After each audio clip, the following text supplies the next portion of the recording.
pessoal, tudo bem? Meu nome é Luiz Carlos Fucácio Júnior, sou fisioterapeuta e especialista em ortopedia e traumatologia. Hoje a gente vai falar um pouquinho sobre a influência da dor nas lesões da coluna, né? É a segunda aula aí do módulo de coluna, da questão de um seminário, né? De um meeting de coluna aí da Rei Esportes. Então é a minha primeira aula. Depois dessa teremos também sobre escoliose. Queria agradecer a todos pela presença. A gente vai falar um pouquinho dessa influência da dor nas afecções. Então vamos lá. É muito importante para a gente entender que o tratamento da coluna influencia muito a questão da dor, né? Os pacientes vêm procurar a gente devido à dor. E normalmente esses pacientes são dores crônicas, né? Porque as patologias, tanto de lombar, cervical, elas tendem a ter essa característica mais crônica. Então, é de suma importância a gente entender a dor, conseguir mostrar para o paciente o que realmente é dor, e o profissional tem que saber avaliar quando essa dor influencia diretamente o tratamento ou influencia diretamente as queixas principais do paciente, tá? Obviamente que a maioria dos pacientes procuram a gente por dor, então vamos tentar entender um pouquinho essa questão da dor e como ela influencia aí nesses pacientes, tá? Um ponto importante que vem sendo muito estudado é a questão da educação em dor, né? Então, de uns 5 anos para cá, o aumento do estudo sobre a dor, né? Temos espaços específicos de dor, temos equipes específicas de estudo de dor, né? Médicos, fisioterapeutas e psicólogos aí trabalhando juntos para entender um pouquinho melhor e entender a influência dela nas lesões. E a gente, como trabalha com a parte musculoesquelética, tende a levar para esse lado aí da nossa área e da nossa especialidade, né? Então, explicar a dor não é uma técnica, tá? O que eu vou passar para vocês, que a gente vai conversar aqui, não é uma técnica específica. Às vezes o fisioterapeuta fica procurando muito por técnicas, mas é uma série de intervenções que são educacionais aos pacientes, tá? Então, esse processo de educação da dor, ele vai visar a mudança da compreensão dos processos biológicos que sustentam a dor. O que faz com que a dor seja crônica, né? Que ela permaneça, né? Então, entender isso como profissional da saúde é poder passar essa informação para o seu paciente com embasamento legal e fazendo com que ele também entenda o porquê que ele está nesse processo de dor, quais são as fases que ele vai ter que passar, que é a fase cronológica e da lesão específica que ele tem, e entender o que ele pode fazer para te ajudar, né, e para melhorar essas questões de dor, tá? Então é importante o profissional de saúde enfatizar a distinção de nociocepção e dor, tá? Nós temos receptores nocioceptivos que não necessariamente atribuem a área de dor, né? Caem na via de dor. Então, saber identificar o que é um estímulo nociceptivo, por exemplo, uma pressão forte é um estímulo nociceptivo. A partir do ponto que ele chega a uma pressão muito grande, pode ocasionar dor, tá? Mas a simples pressão é um estímulo nocioceptivo, tá? Não é um estímulo de dor. Enfatizar que a dor também desse paciente é um mecanismo de proteção e não um indicador de dano ao tecido. Então, a dor no nosso corpo ela é informativa, ou seja, opa, aqui está acontecendo alguma coisa. Ela vai te informar, ela vai te proteger, tá? Então, essa proteção ela é importante para a gente poder entender o mecanismo de lesão dos nossos pacientes e poder identificar se aquela dor é compatível com a lesão que ele está apresentando ou não, tá? Essa é uma primeira dica que é muito importante quando a gente for tratar afecções da coluna, tá? Será que pela imagem, pela minha avaliação clínica, essa dor é correspondente a esses achados físicos que eu estou tendo? Então é importante o fisioterapeuta se questionar com relação a isso. Aumenta o conhecimento biológico, isso é relacionado à dor, e isso faz com que o paciente diminua o catastrofismo, né? O que é o catastrofismo? paciente acha que tudo de ruim vai acontecer com ele. Então, se ele tem uma pequena dor na coluna, ele já acha que vai ter que operar, ele acha que vai ficar acamado para sempre. Isso são exemplos de catastrofismo, tá? Então, fiquem sempre em alerta a esses pacientes que apresentem esses comportamentos que levam à exacerbação da dor, tá bom? E apresentar uma biologia de dor, né, que faz com que ele entenda um pouco mais sobre esses questionamentos que ele vem a ter sobre a dor, tá? Então, eu vou mostrar aqui para vocês uma tabelinha que ela mostra mais ou menos os tipos de dor que a gente pode encontrar no paciente, tá? Principalmente correlacionado à coluna. Então, na primeira coluna a gente vai ter a dor nocioceptiva, tá? Então, ela é normalmente causada em danos teciduais e dura mais ou menos de 6 a 8 semanas, tá?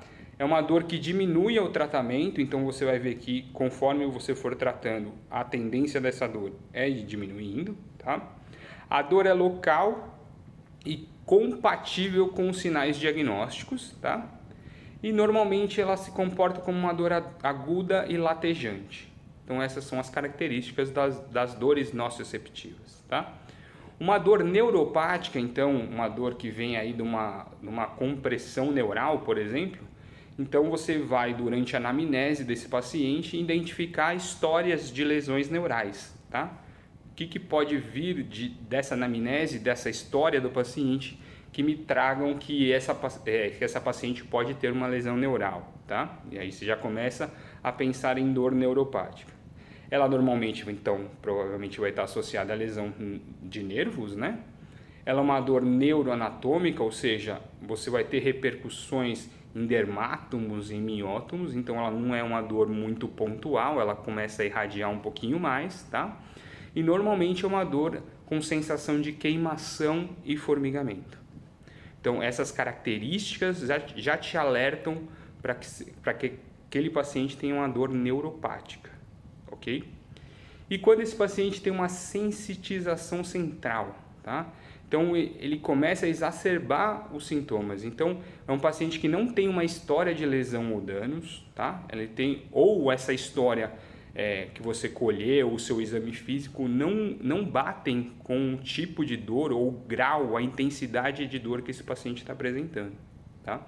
Então esse paciente também não vai ter indicação de exames, então o médico e o fisioterapeuta ficam meio perdidos, né?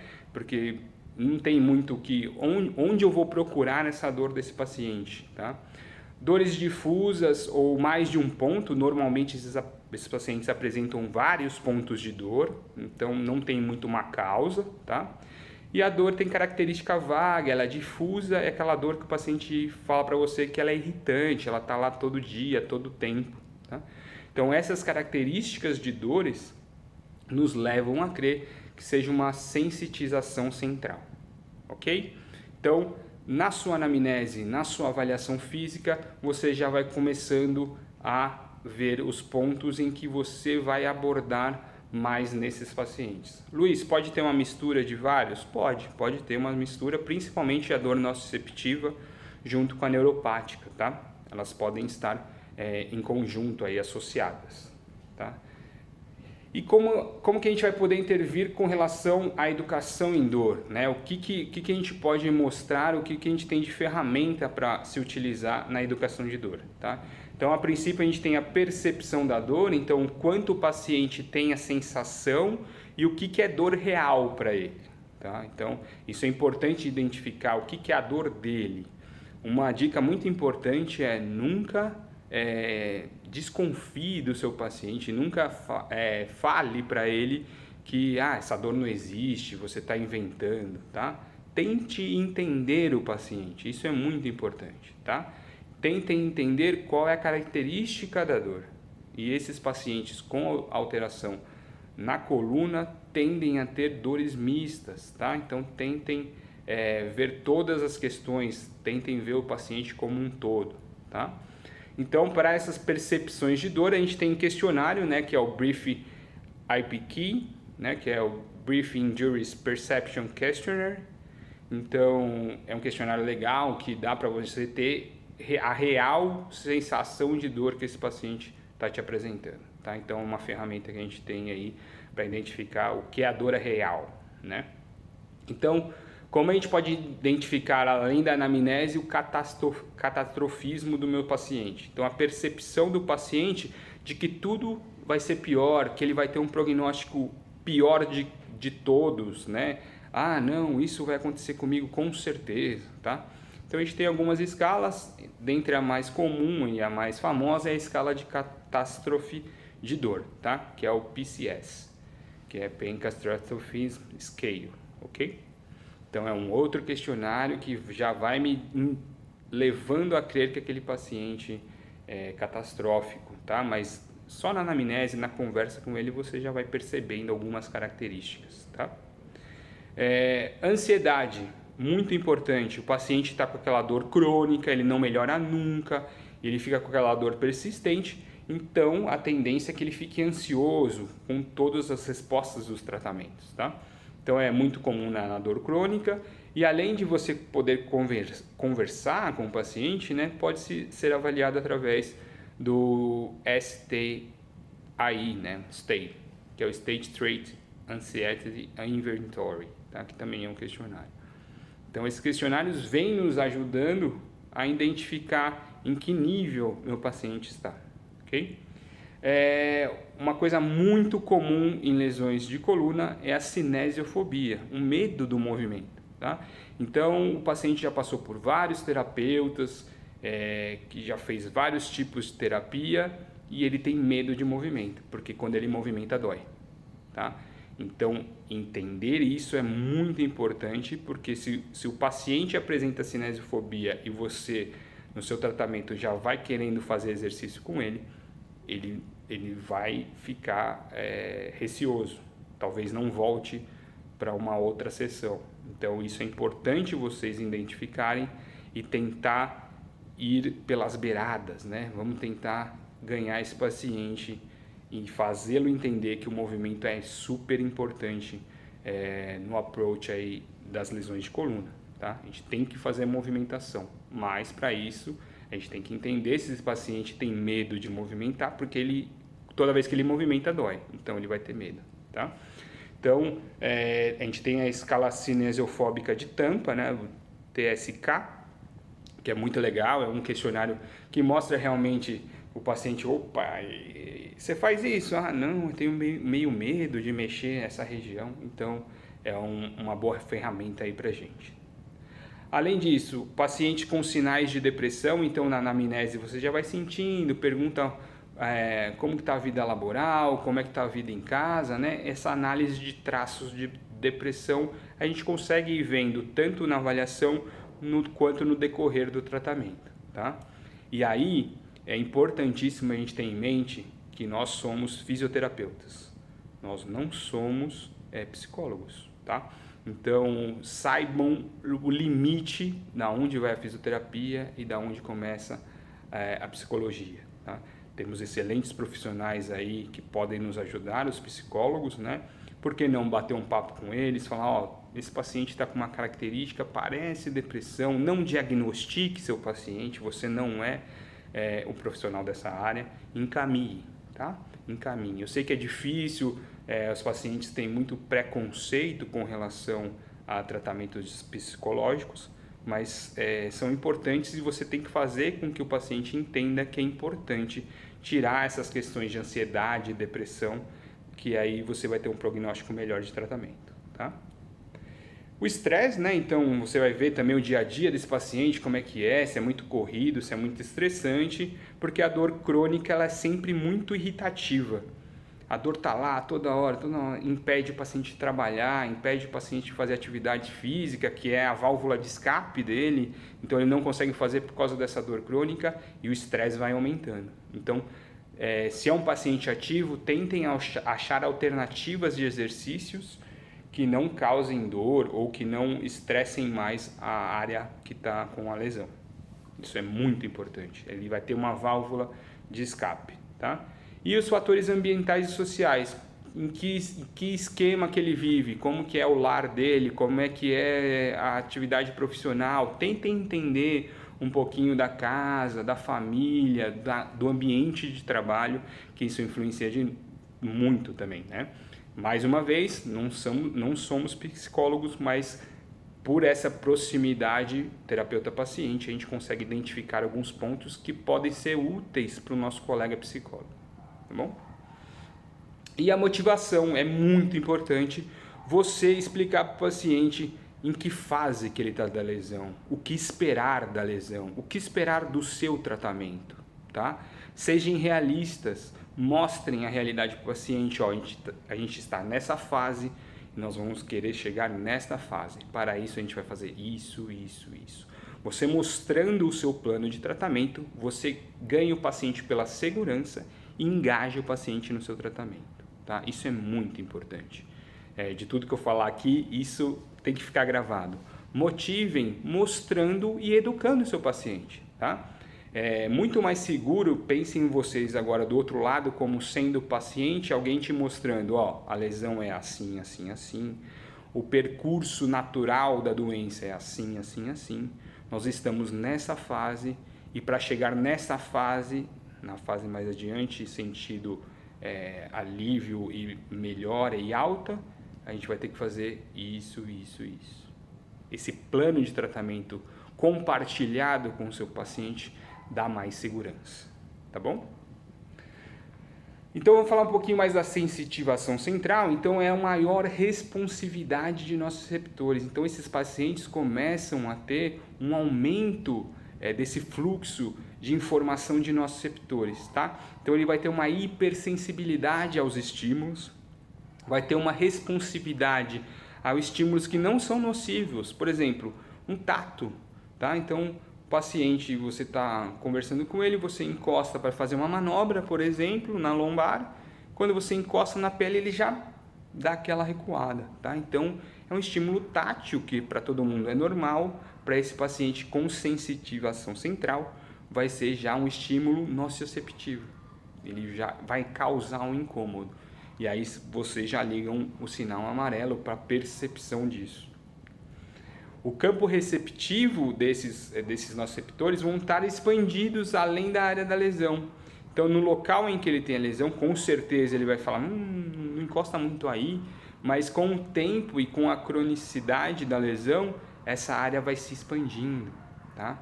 Então, fiquem atentos a isso. A gente tem a alodínia, né, que do grego alo é outro, né, e odine dor, que envolve uma mudança no sentido da dor, né, da qualidade da sensação, seja de que tipo for. Então é um estímulo sensorial que em situações normais não provocariam dor e aquele paciente sente a dor, que é a questão do tato que eu falei aí para vocês anteriormente. Então percebam o quanto de pressão, o quanto de tato esse paciente suporta, né? O primeiro termo usado foi sensitivação central dependente da atividade, tá? Ele foi proposto por Wolff em 1983 em um trabalho de hipersensibilidade com ratos. Então ele mostrava que havia uma plasticidade neural após diversos estímulos nociceptivos. O que isso quer dizer, né?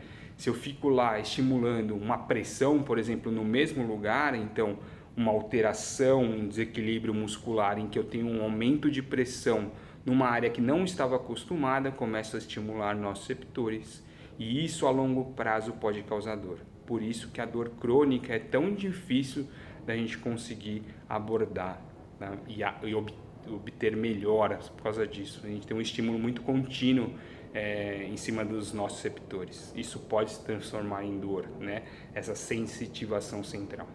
Então, o mesmo Wolff, em 2009, descreveu também que para ativar essa sensitivação central, os estímulos nocivos devem ser repetitivos, intensos e sustentados. Tá? Então, o que para a gente é normal, um estímulo de pressão ou de temperatura, se esse estímulo for feito repetitivamente, numa intensidade alta e por períodos sustentados, isso leva essa alteração de percepção. E essa sensitização ela é firmada graças a ativação de neurotransmissores, né?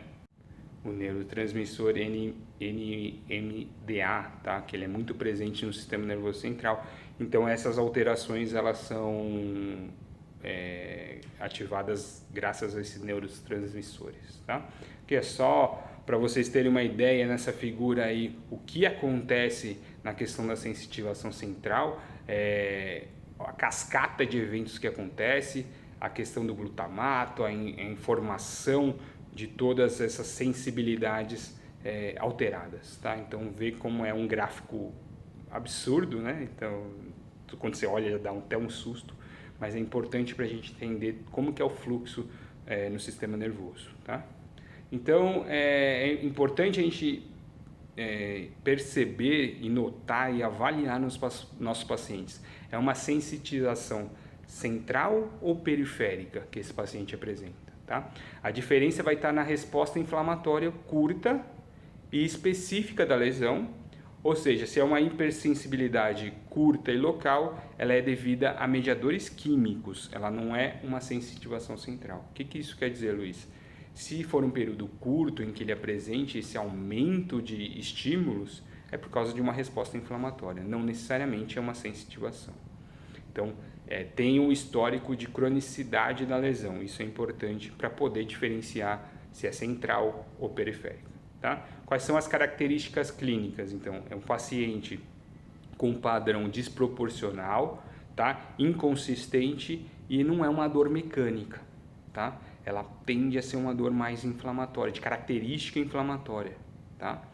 Então, não dói com movimento. Então, essas percepções na avaliação são importantes para a gente. Achados positivos, a hiperalgia. Então, uma dor que normalmente seria leve, que a gente sabe por estímulos leves. Então, o paciente travou a coluna, você já tratou um tempo, aquela dor vai diminuindo, de repente ela começa a aumentar. É um toque que uma técnica que você fazia de liberação, por exemplo, que ele não sentia quase nada de dor, já está muito intensa, então já vai acendendo o nosso sinal amarelo aí, tá? Áreas difusas de dor, então ele tinha um ponto específico, você estava tratando lá, começou a espalhar muito a dor. Opa, mais um ponto importante, tá?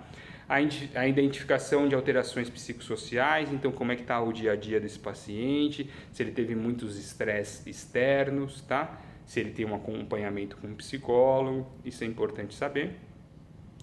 Maier, em 2012, desenvolveu um inventário central de sensitivação, que é o CSI, que é muito interessante de pesquisar e de identificar esses pacientes, tá? Então, a gente tem algumas lesões que são comuns de uma sensitivação central e a gente tem a sensitivação central como um subgrupo. Então, ele dividiu alguns diagnósticos como sensitivação característica central e como presença em subgrupos dessas lesões, tá? Então, aqui tem uma tabelinha.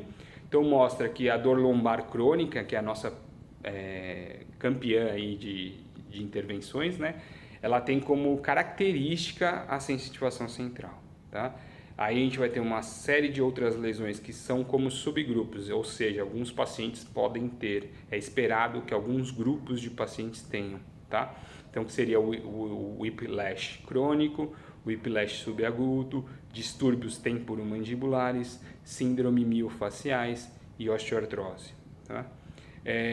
Como característica também de sensitivação e muito forte, é a artrite reumatoide, tá? Que tem essa característica bem presente. Sabe, e os outros pacientes com fibromialgia, cefaleia, síndrome de intestino irritável, que a gente vai pegar um pouco menos, né? Bem menos, né? Também apresentam-se como subgrupos dessa sensitivação central, tá? Quais são os sintomas, então? Quais são as características que esse paciente vai apresentar, né? São sintomas da central: hipersensibilidade à luz, você vai começando a reparar, hipersensibilidade ao toque, hipersensibilidade a ruídos, hipersensibilidade à pressão mecânica. Isso a gente vai ter muito no nosso dia a dia, aquela pressão que você colocava já não já incomoda o paciente, tá? Hipersensibilidade a medicamentos, aí o médico vai perceber mais do que a gente. Hipersensibilidade a temperaturas, tá? E os sintomas que podem estar associados a essa sensitivação central, né? Fadiga, muito comum, né, do paciente apresentar também fadiga, não sabe muito porquê. Pergunta sobre o sono, então distúrbios de sono também podem estar presentes, né? Dificuldade de concentração e uma sensação de edema. Ele sente que, essa área que você está trabalhando parece que está meio inchada, aí você vai avaliar, não está. Então são características meio vagas, mas quando a gente começa a juntar, isso traz para a gente essas características de dor, tá? E alguns pacientes também podem apresentar formigamentos e dormências, tá? Então, o que a gente pode fazer, como que a gente pode atuar na gestão dessa sensitivação central? O que nós, fisioterapeutas, podemos fazer por esses pacientes, tá? Primeiro ponto e o mais importante, educação à dor.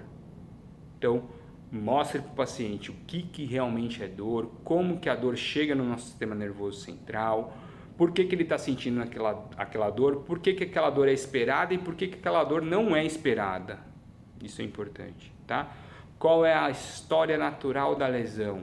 Em que fase você está? Lembra de tudo isso que eu falei anteriormente? Informe o seu paciente, ok?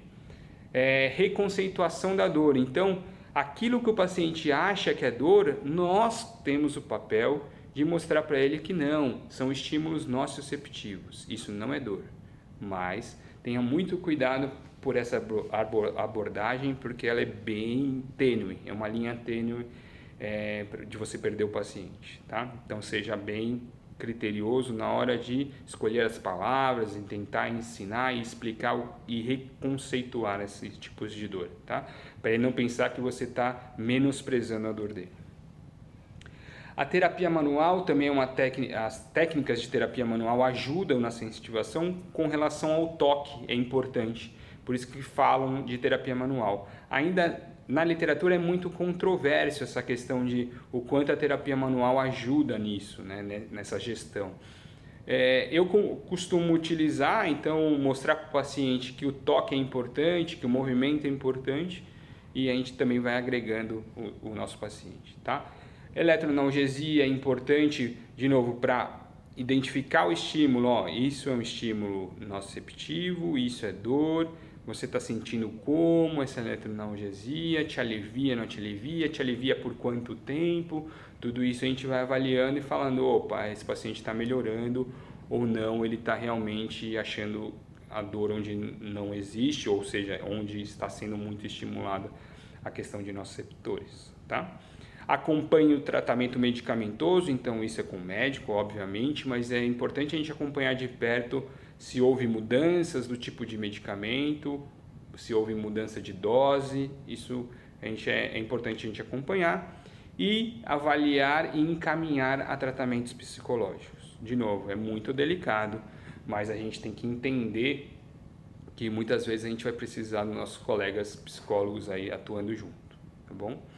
Então, essa foi mais ou menos uma visão que a gente tem sobre a dor, principalmente as dores crônicas e como entender o quanto a dor influencia na perpetuação desse paciente na fisioterapia ou em outros tratamentos, tá? Se você não explicar para o seu paciente o que é a dor esperada e como a gente pode melhorar a questão da dor que é nociceptiva, né, de sensitivação central que eu expliquei agora, então a gente tem que ter essa gestão para poder dar alta para o nosso paciente, ele tem que melhorar, tá? E tem que mostrar esse percurso de melhora, essa caminhada para um bom prognóstico.